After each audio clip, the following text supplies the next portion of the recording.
There is a specific moment when you're around someone you like where your brain stops being yours. It happens so fast, you almost miss it. 1 second, you're thinking clearly.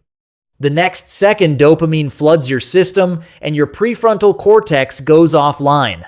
You say something you didn't plan to say. You do something that makes no sense. And you watch yourself doing it like you're a passenger in your own body. But here's the thing that changes everything. Once you understand the exact moment it happens, you can actually catch it before it hijacks you. When you have a crush, you don't just act differently. You act like someone you don't recognize. You text obsessively, then delete messages and rewrite them 3 times. You show up somewhere you just happen to be when you plan to be there all week. You laugh at jokes that aren't funny. You agree with opinions you don't hold. You become hyper-aware of how you look, how you sit, what your face is doing. And the worst part is, you know you're doing it. You can feel yourself doing it while it's happening. You're screaming at yourself internally to stop, and you can't. Most people assume this is weakness, a personal failing, a sign that you're bad at relationships or crushes or controlling yourself. But that's the story you've been telling yourself. The actual story is very different. And it starts with understanding what happens inside your brain the moment attraction shows up. When you see someone you're attracted to, your brain releases dopamine. Not a little dopamine, a flood of it. Dopamine is a chemical that says one thing to your brain. This is important. Pay attention. This matters. Your brain treats dopamine like an alarm bell. Everything else becomes background noise. And dopamine doesn't just make you focus. It affects every single system in your brain. It changes how you think, how you decide, what you prioritize. But here's where it gets interesting. Your brain has different regions. Your prefrontal cortex is the part that thinks ahead, makes rational decisions, controls impulses, and remembers consequences.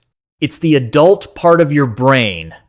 When dopamine floods your system, blood flow to your prefrontal cortex actually decreases. Researchers have measured this. Your rational brain literally goes offline by as much as 40%.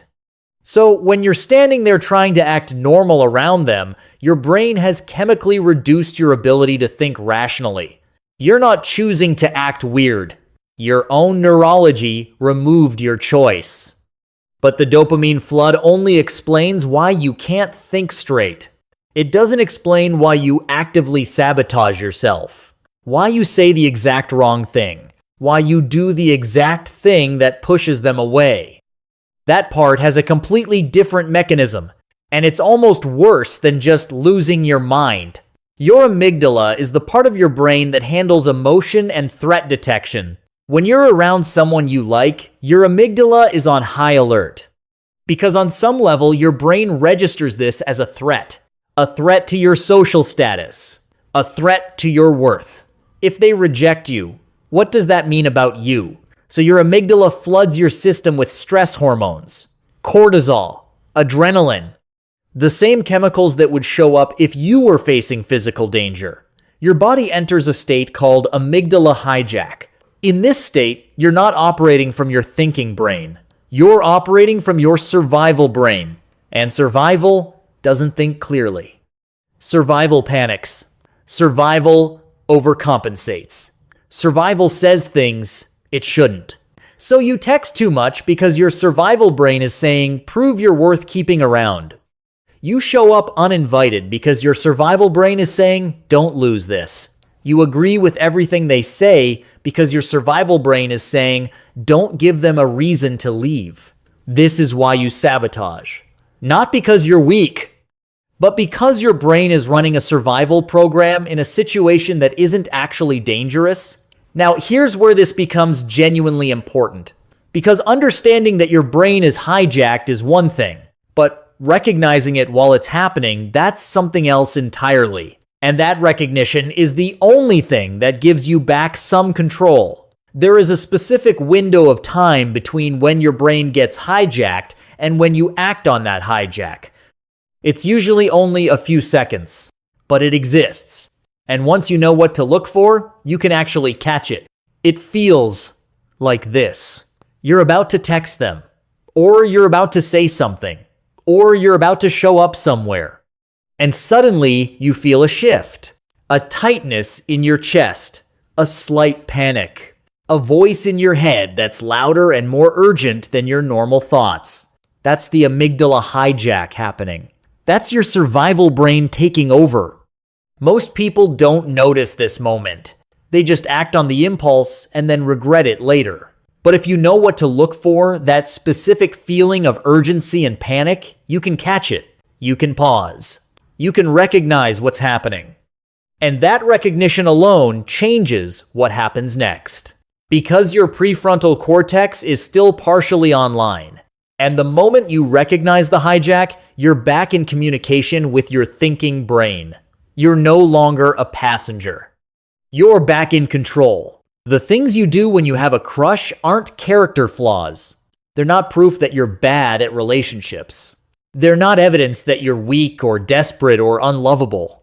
They're neurology.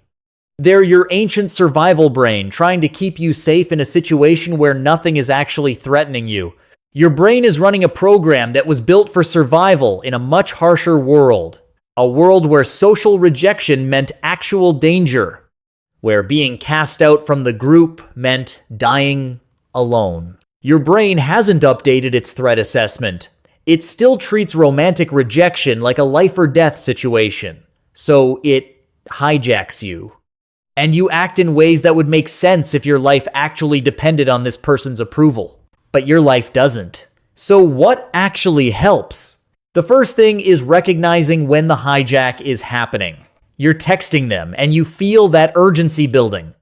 You're about to call them and you feel that panic.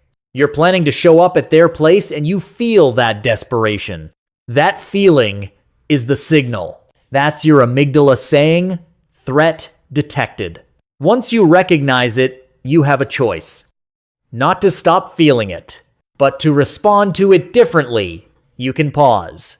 You can text your friend instead of them. You can write the message and not send it. You can recognize, this is my brain in hijack mode. This is not actually a life or death situation. This is an amygdala signal that I don't have to act on. But recognition alone isn't always enough. Because when your amygdala is activated, it stays activated until something shifts it. So what actually helps? Time and distance are the most powerful. Your amygdala is designed to respond to immediate threats. The moment you're away from them, away from the trigger, your brain starts to reset.